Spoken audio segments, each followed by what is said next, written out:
Mesdames, Messieurs, merci de suivre les programmes de ITV. 19h45, c'est parti pour la principale édition du soir. Dans l'actualité ce soir, droits humains et égalité des genres à la frontière. À Saint-Louis, des agents de la police des frontières ont subi une formation sur la question. Une formation dont l'objectif est de renforcer les connaissances des agents et c'est à l'initiative de la DEPAV, direction de la police de l'air et des frontières.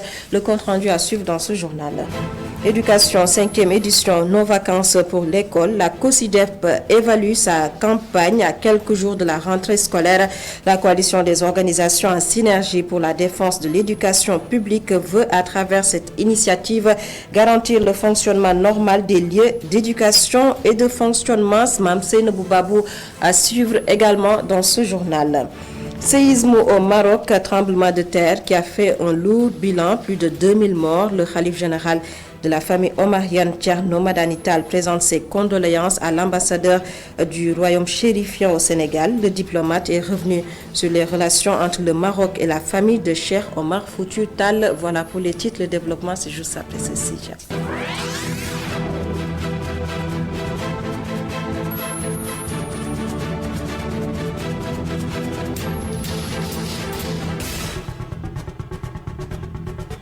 Bonsoir à tous et bienvenue à l'entame de cette édition en direction le nord du Sénégal, plus précisément à Saint-Louis. Sur place, la police à l'école des droits humains, une initiative du projet Promise, projet qui a réuni des agents de la police de la frontière. Objectif, mieux outiller ces agents sur le genre et le droit humain. Le compte-rendu signé Momar Alisnia. Former et mieux sensibiliser les forces de défense et de sécurité pour les amener à intégrer les questions liées au genre et aux droits humains dans les opérations de police aux frontières. Tel est l'objectif de l'atelier organisé à Saint-Louis par le projet Promise. Nous faisons cette formation dans le cadre du projet Promise, donc la protection des migrants, donc qui est un projet qui consiste donc à renforcer les capacités des États d'Afrique de l'Ouest dans la réponse à l'intégration des droits humains dans le traitement des personnes donc aux frontières.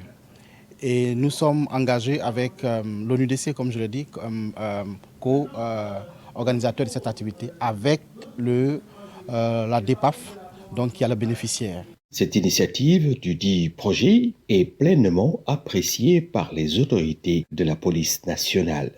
Pour le Sénégal, le pourquoi il est très important qu'on voit ça au niveau de nos pratiques, c'est que le Sénégal est signataire de la quasi-totalité des conventions sur les droits humains.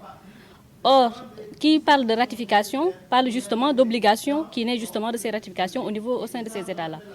C'est la raison pour laquelle il est très important que cette formation-là, au-delà de l'école, qu'il y ait une formation continue, que les agents soient renforcés en matière de protection des droits humains au niveau de ces frontières. Et le contexte actuel, avec les départs qui se font au niveau des contextes, et ce n'est pas pour rien qu'on est à Saint-Louis où c'est une zone de départ, il est important que les gens qui reviennent, que ce soit les personnes qui sont interceptées ou bien qui reviennent tout simplement, que leurs droits humains soient pris en compte. Parce que généralement, ils subissent parfois certaines choses au cours de ces routes, parfois qui sont des expériences qui sont quelquefois traumatisantes. Et il est important qu'au niveau de la prise en charge, au niveau du Sénégal, que leurs droits humains soient pris en compte. Cette session d'échange et de renforcement de capacités a également été le lieu pour sensibiliser davantage sur les risques liés à l'immigration clandestine.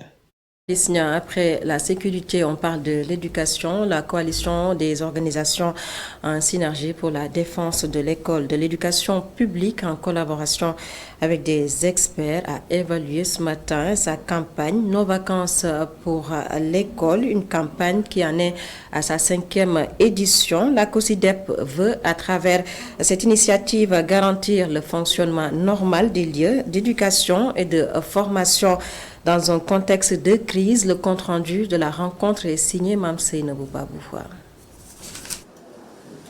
La coalition des organisations en synergie pour la défense de l'éducation COSIDEP anticipe sur l'année scolaire à venir. Il était en table ronde avec différents experts afin de prévenir les conflits pour une année scolaire apaisante. C'est ça qui nous permettrait d'avoir une année scolaire apaisée, une année scolaire performante, une année scolaire qui ait les moyens de faire face à toute autre forme de crise. Parmi les crises qui peuvent intervenir durant l'année scolaire, celle politique vient en première ligne dans ce contexte d'année électorale. Nous sommes conscients que le premier trimestre de l'année scolaire qui commence en octobre, novembre, décembre, c'est un trimestre où on peut vivre des turbulences liées à l'exercice de parrainage, de candidature. Le deuxième trimestre, janvier, février, mars, c'est le trimestre de l'élection. Ça aussi, l'histoire a montré cette relation malheureuse qui a toujours existé entre les joutes électorales et le fonctionnement normal de nos écoles. Le troisième trimestre post-élection, ça veut dire avril, mai, juin, c'est aussi des moments qui pourraient avoir de petites turbulences. Nous voudrions. Le directeur exécutif de la COSYDEP est également revenu sur les déficits de notre système éducatif. On a rappelé qu'il y a des déficits, il y a des défis récurrents, des défis qui sont là depuis des années, liés à des déficits en enseignants, énormément d'enseignants qui manquent, des déficits en salle de classe qui ne permettent pas à tous les enfants de pouvoir, en tout cas, jouir du droit à l'éducation. L'éducation, ce n'est pas une marchandise. L'éducation, ce n'est pas un produit à vendre ou à acheter. L'éducation, c'est tout simplement un droit. Table ronde a vu la participation de plusieurs acteurs politiques, économiques, religieux, entre autres. La COSYDEP cherche à inclure tous les experts pour recueillir des analyses éclairées pour avoir une année scolaire calme. Seynabou Babou, introduire des langues locales dans l'école sénégalaise, le sujet encore abordé hier par le chef de l'État Macky Sall. C'était un conseil des ministres. L'avis du directeur exécutif de la COSYDEP, Cheikh Mbow, demande l'effectivité de la mesure et invite les autorités à réajuster le budget de l'éducation. Cheikh Mbow, que voici Jean. Beaucoup d'études ont déjà été faites et ont démontré qu'on ne peut pas avoir un système éducatif en ne commençant pas les premières années par les langues nationales. Cela est devenu maintenant un acquis. Cela est connu de tous. Aujourd'hui, il s'agit, au-delà de décliner cela, il s'agit d'aller dans le sens de les rendre effectifs. Il faut aller vers la généralisation de l'introduction des langues nationales, au moins pour ce qui est des premières années de scolarité. Donc, voilà donc ce que nous pensons de cela. Donc nous saluons le fait que le président de la République le réitère, parce que ce n'est pas la première fois qu'il le dit, mais nous pensons qu'on l'a suffisamment dit, nous l'avons suffisamment démontré à travers des études. Maintenant, l'heure est à action. Mais il faut qu'il y ait un peu plus d'audace. Et ça commence déjà par le budget qui lui soit alloué. Vous avez moins de 1% qui soit alloué à ces questions liées donc, à l'alphabétisation aux langues nationales. Donc il faudrait que la répartition du budget de l'éducation montre l'intention politique par rapport à ces orientations. Dans ce registre de l'éducation à Dar Djolof, le Conseil des volontaires et communautaires pour le développement au Sahel a célébré la Semaine nationale de l'alphabétisation, l'historique et la diversification des espaces d'apprentissage d'alphabétisation face aux défis liés au développement et du capital humain. Tout le sens de la cérémonie, objectif élargir l'accès aux services sociaux de base pour améliorer les conditions de vie des populations. Je vous propose de suivre la réaction de Madio Kandi. Il est au micro de Nala Diop. Le CVC, c'est le Conseil des volontaires communautaires pour le développement au Sahel, qui est une organisation communautaire, une organisation société civile, mais active en tout cas dans l'éducation non formelle. Nous, notre particularité, c'est que nous agissons dans la communauté. Et cette communauté, vous savez, dans beaucoup de centres, n'ont pas accès à l'éducation. C'est pourquoi cette histoire d'alphabétisation nous intéresse. Et nous avons été en tout cas fer de lance, pionniers de l'alphabétisation dans ce département de Linguère. Nous avons enrôlé aujourd'hui des centaines et des centaines de jeunes qui sont reconvertis, qui sont en tout cas même intégrés le système éducatif formel pour devenir des directeurs d'école qui sont même partis à la retraite. C'est qu'aujourd'hui, donc, notre histoire avec l'éducation, ça date de longtemps. C'est pourquoi cette année, quand il s'agit d'organiser cette semaine nationale d'alphabétisation, nous avons dit, avec tout notre passé, avec toute notre histoire, il n'est pas question en tout cas que le département Linguère n'organise pas une activité au moins pour fêter cette semaine qui avait été donc une journée mais qui est aussi reportée à une semaine. On part d'abord sur nos propres forces. Nous sommes des volontaires. C'est que de ce que nous faisons, nous n'y attendons rien. Donc il n'y a pas de léthargie. Maintenant, Il est vrai que nous travaillons dans le cadre de partenariat. Si maintenant, dans nos programmes et projets, il y a des partenaires qui s'ouvrent en nous, nous sommes preneurs. Mais sans, avec partenaires, nous allons notre chemin, c'est la communauté, le volontariat dans l'engagement. Il est heureux aujourd'hui d'entendre de par la voie autorisée qu'est l'inspecteur, de dire que l'État du Sénégal a pris en tout cas des initiatives qui permettent en tout cas de nous remettre nous en tout cas dans notre peau qu'est l'alphabétisation. Et on change de registre, c'est pour parler de la 7e édition du Salon international des mines. En prélude à cet événement, le ministère des Mines et de la Géologie a organisé une compétition d'innovation, compétition où les participants vont se réunir pour générer des idées et concevoir des solutions. Le lancement de la cérémonie a eu lieu à l'université Amadou Mahtar Mbow de Diamniadio. Ibrahim Gueye est le secrétaire général du ministère des Mines et de la Géologie. Le voici au micro de Babacar Seck. C'est des rencontres qui permettent de mettre en exergue toute l'innovation et la créativité au niveau de nos jeunes entrepreneurs. Donc, et ça permet aux différents participants de pouvoir réfléchir sur un certain nombre de problématiques qui peuvent affecter la pleine efficacité de nos exploitations minières et pour lesquelles nos différents entrepreneurs sont chargés à travers leur innovation et leur créativité de proposer des solutions durables qui peuvent permettre d'optimiser davantage les rendements des opérations minières, mais aussi qui peuvent être utiles, comme je l'ai dit tout à l'heure, à nos différentes administrations qui vraiment ont besoin d'intégrer de jeunes produits qui sont vraiment émus de leur talent d'innovation et de créativité et qui peuvent permettre aussi d'améliorer de façon sensible nos différentes performances au niveau de nos administrations. Donc c'est tout l'enjeu et l'intérêt de l'organisation de cet hackathon qui constitue un espace qui permet de faire la promotion de l'innovation et de la créativité chez nos jeunes entrepreneurs. Et la satisfaction aussi, c'est de l'avoir organisé au niveau de l'université Amadou Mahtar Mbow de Dakar. Tour sur le séisme qui a secoué le Maroc, séisme qui a fait 2946 décès et 5674 blessés. Parmi ces blessés, des Sénégalais résidant à Marrakech, Samar Cham, une des victimes prise en charge à l'hôpital. Fatou Kiné Diop y a fait un tour. Nous sommes actuellement à l'hôpital Ibn Tofay de Marrakech qui accueille actuellement plusieurs blessés du séisme de ce 8 septembre dernier au Maroc.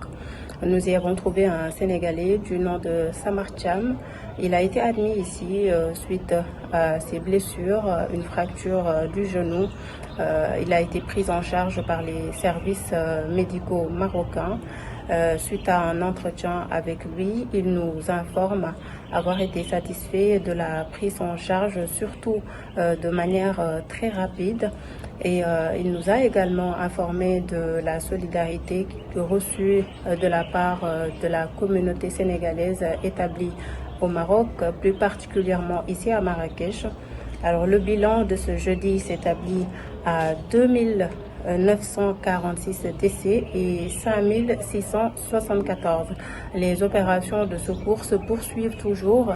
Les blessés sont en train d'être évacués et pris en charge dans les institutions sanitaires. Les routes également qui ont été endommagées suite à l'événement sont en train d'être réouvertes. Fatou Kiné Diop, journaliste établi au Maroc, le khalife général de la famille Omariane Tierno Madanital a présenté ses condoléances cet après-midi à l'ambassadeur du Maroc au Sénégal. Le diplomate a saisi l'occasion et rappelé les relations cordiales entre le Maroc et la famille de Cheikh Omar Foutiyou Tall. Hassan Nasri magnifie ce geste et insiste sur la préservation de ces relations. Les réactions de Ahmadou Tidjane Anne et Hassan Nasri au micro de El Hadj Malik Sissé et Moussa Dia. Thierno Madani vous présente, par votre voix, présente à Sa Majesté le roi Mohamed VI ses très sincères condoléances. Lui exprime sa très profonde compassion. Thierno Madani souhaite le bon rétablissement à tous ceux qui sont blessés à la suite de cet événement malheureux. Présente ses condoléances par votre voix, par celle de Sa Majesté le roi Mohammed VI, ses condoléances aux familles des disparus. En tout cas, pour résumer, sachez que tout ce qui arrive au Maroc, en bien et en d'autres circonstances qui ne s'inscrivent pas nécessairement dans cette situation de bonté, eh bien c'est des choses qui sont partagées par le Sénégal, sont partagées par la communauté omarienne en particulier. Je rappelle que la relation entre cette noble famille et l'auguste famille royale, et à travers les deux familles, le Maroc et le Sénégal, sont séculaires. Elles sont très anciennes.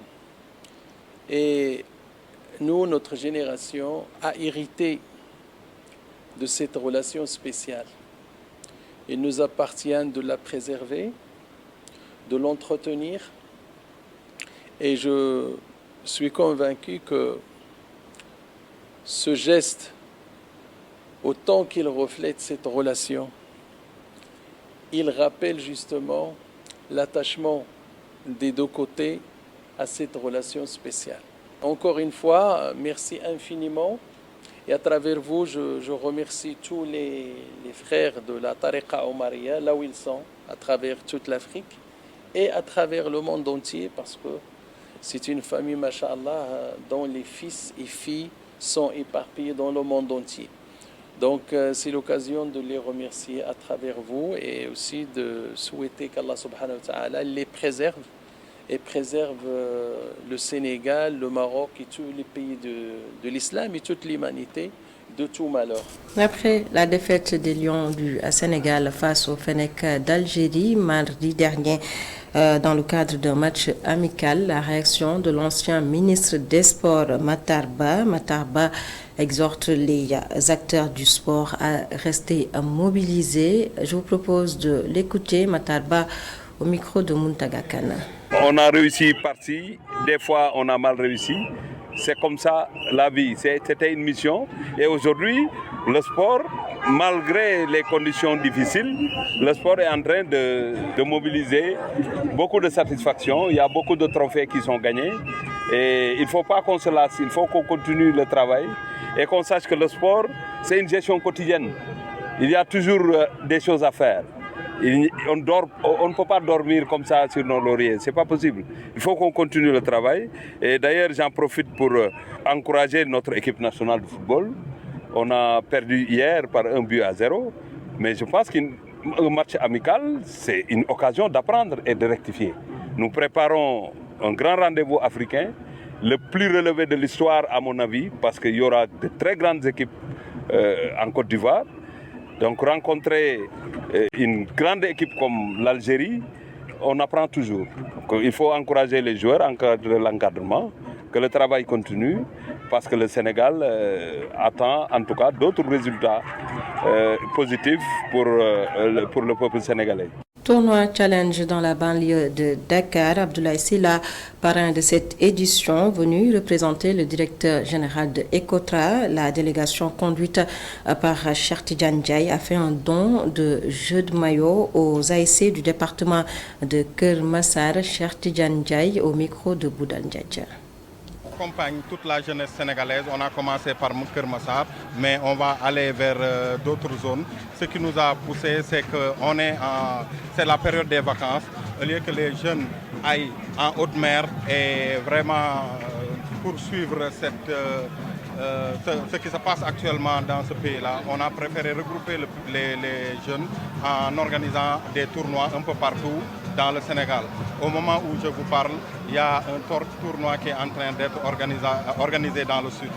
On avoisine, avec l'organisation et tout ce on avoisine les 100 millions. Voilà, on a des paquets qui sont là pour 98 équipes. On y a même ajouté les 3 équipes qui sont suspendues. Il y a tout un jeu d'entraînement, des maillots, des ballons, des cônes, on a des échelles. Et voilà. Et de toute façon, c'est à la demande de l'ODCAV qu'on a acheté tout cela pour pouvoir accompagner les jeunes de Kermassar. Dans le programme du C50PN, nous allons construire des stades un peu partout dans les départements.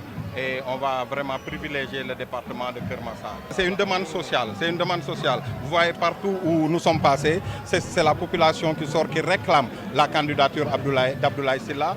Les chefs religieux ont réclamé la candidature d'Abdoulaye Sylla et c'est ce que le président Abdoulaye Sylla va faire forcément. Nous en arrivons à présent au reportage de ce soir. Le bus rapide transit après la phase test. Bientôt l'exploitation commerciale. Mais comment prendre en charge l'aspect sécuritaire pour les riverains, en particulier les enfants? La question que se pose bon nombre de parents. À Grand Dakar, par exemple, des cas d'accidents sont déjà notés au niveau des routes secondaires. Reportage sur place signé Ami Diouf. À Grand Dakar, sur la voie du bus rapide transit, on aperçoit des petits-enfants tous heureux. Ils courent derrière un ballon. Ils ne prêtent même pas attention aux passants, encore moins aux voitures. Ici, on constate beaucoup d'accidents, difficile de les retenir dans les maisons, surtout durant cette période de vacances. La sensibilisation est l'unique solution pour cette mère de famille.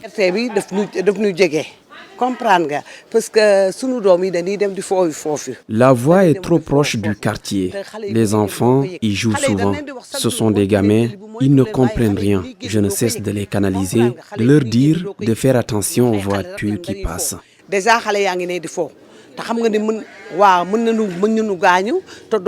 Ce taximan fréquente un salon de coiffure positionné en face de la voie. Il nous fait part de la tâche qui incombe aux parents. C'est ici leur lieu de rencontre. Ils traversent la route secondaire pour aller jouer dans le chantier du BRT. Chaque jour, je leur demande de quitter cet endroit. Des aires de jeu devraient être prévues pour ces enfants qui habitent le long du chemin du BRT. S'ils fréquentent cet espace, c'est parce qu'ils n'ont pas le choix. Nous n'avons pas d'espace de jeu dans ce secteur. Plusieurs cas d'accidents sont notés à Grand Dakar sur la voie secondaire, un endroit très fréquenté par les enfants. Les parents réclament des espaces dédiés à ces enfants, surtout avec l'exploitation prochaine du bus rapide transit. Ami Diouf, Ramatoulaye Sall repose, réalisatrice au groupe Immédiat Invest, repose désormais au cimetière musulman de Cambérène. L'émotion était vive ce matin. Collègues, amis et proches lui ont rendu hommage, nous dis-je, à Sow. Vraiment sas nañu ñun ñi mu fi bàyyi xamal ñu ne baax rek la ñu war a def. Yàlla mi ngi ñu koy fàttali tout le temps fala taqurrannakumul hayaatu dunya. Une émotion vive, des visages tristes, certains en pleurs. Rama n'est plus, mais ses proches retiennent d'elle une personne discrète et posée. Ici à Cambérène, Rama n'a aucune fréquentation. Elle est soit à son lieu de travail, soit à la maison. Juste hier, son mari me disait que c'était une bonne épouse. Ses collègues, entre peine et désolation, parlent d'une grande perte. Selon eux, la mère des réalisateurs était respectueuse et pieuse. Elle n'a jamais eu de problème avec personne. Elle était toujours en parfaite harmonie avec les autres. Nous sommes ses collègues, mais elle nous appelait papa. Mes émissions, c'était entre 13h et 14h30, mais à chaque heure de prière, elle prenait la pause et c'était pour aller prier. En plus de sa dévotion, Ramatoulaye Sall Diop s'intéressait aussi à la jurisprudence musulmane.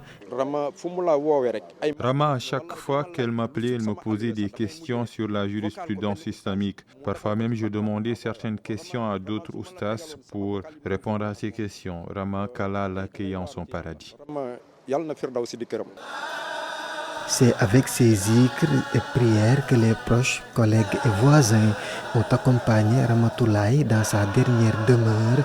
La réalisatrice repose désormais au cimetière musulman de Cambérène.